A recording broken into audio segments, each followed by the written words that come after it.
ada kabar yang masih hangat-hangatnya dari dunia pertahanan Indonesia nih. Jadi sekarang Indo lagi serius banget upgrade kekuatan udara pakai trio drone canggih asal Turki, ANKS, Bayraktar TB3, sama Akinci. Kenapa sih kita beli drone ini? Ya karena Indonesia itu negara kepulauan, lautnya luas banget, ribuan pulau, butuh mata di langit yang bisa nongkrong lama buat ngawasin wilayah. Nah, drone ini solusinya. Plus, bukan cuma beli barang jadi doang, tapi juga ada kerjasama transfer teknologi. Artinya, kita bakal dapat ilmu, bisa rakit sebagian di dalam negeri lewat PT Dirgantara Indonesia, dan perusahaan lokal kayak Republic Corp. Jadi sambil belanja, kita juga naik kelas di industri pertahanan. Oke bro, sebelum kita gas ulasan kita kali ini, boleh dong di-subscribe dulu channel ini. Hehe.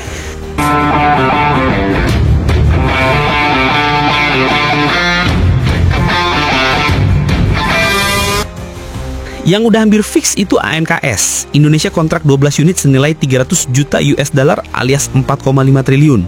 Separohnya dirakit di Turki, separohnya lagi bareng PTDI. ANKA bisa terbang sampai 30 jam non-stop, ketinggian 30.000 kaki, dan bisa bawa kamera intelijen atau rudal ringan. Cocok banget buat patroli laut kayak di Natuna. Statusnya gimana? Kontrak udah diteken, tapi masih nunggu proses finansial biar resmi jalan.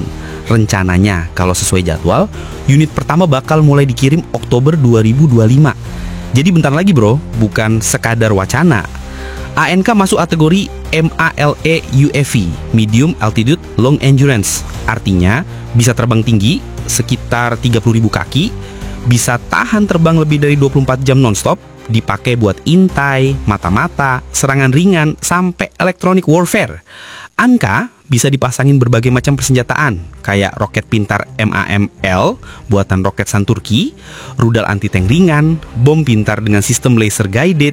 Selain itu, ANKA juga punya kamera canggih, thermal, elektrooptik, dan radar SAR, buat ngedeteksi kapal atau kendaraan di segala cuaca.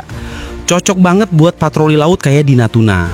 Nama ANKA diambil dari burung mitologi Turki, mirip kayak Phoenix gitu bro, burung abadi yang bangkit dari abu. Jadi filosofinya, drone ini tahan banting, bisa dibagi buat misi berat, dan tetap survive di kondisi ekstrim.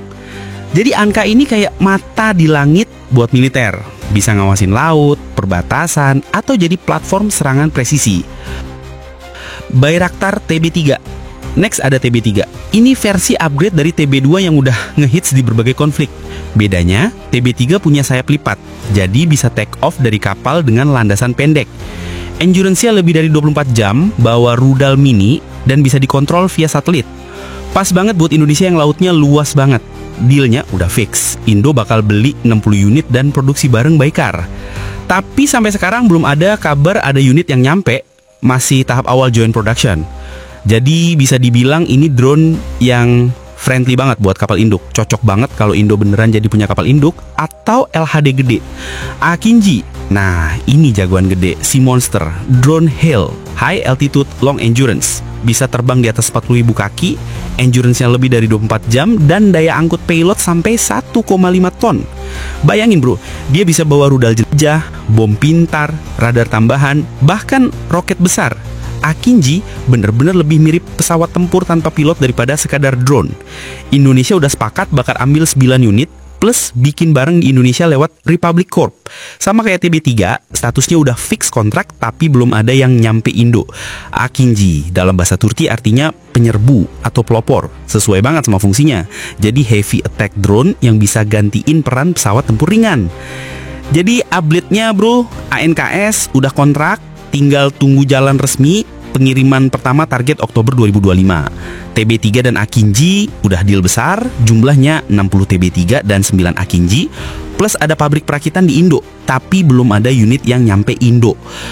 Dan sekarang kita berandai-andai nih. Coba lo bayangin, Indonesia bukan cuma punya drone canggih kayak ANK, TB3 sama Akinci, tapi juga udah punya kapal induk buat jadi markas terbang mereka di laut.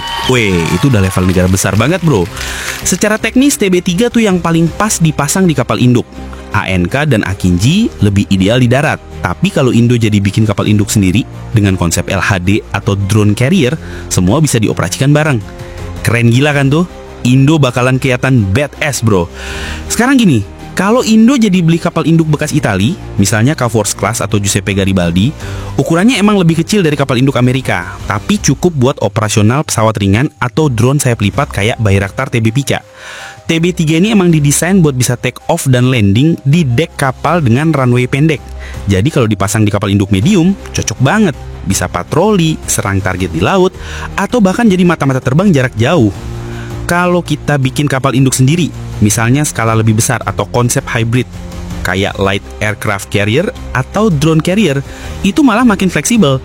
Bayangin bro, Indo bisa desain deck khusus buat TB3 dalam jumlah banyak, sementara di bagian lain bisa dipasang akinci, tapi dioperasikan via catapult system atau drone runway lebih panjang.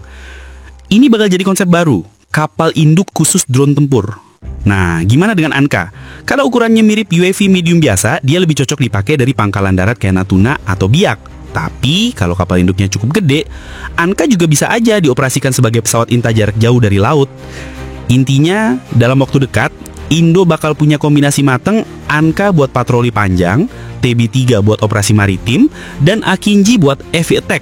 Dan yang paling penting, kita nggak cuma jadi pembeli, tapi juga ikut belajar bikin.